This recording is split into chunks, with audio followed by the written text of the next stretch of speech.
এই যে ধানগুলা আমরা প্রায় 10-11 কেয়ার জমি করছিলাম, করার পরে 5-6 কেয়ার জমি খাচ্ছি। কারণ সব ধানগুলো একই রকম গেরাইয়া।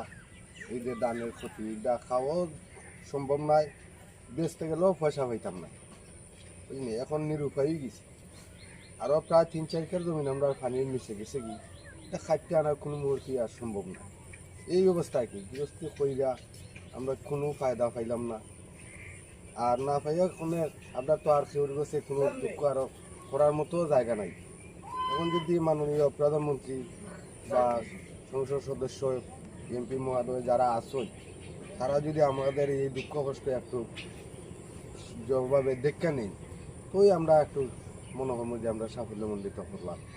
আমরা এই গৃহস্থী এই অবস্থা, আর এই প্রত্যেক বছরই আমাদের এই অবস্থাই হয়। তবে অন্যান্য বছর মোটামুটি একটু ভালো হয়েছিল, এই বছর আমরা পুরাটা একবারে লস।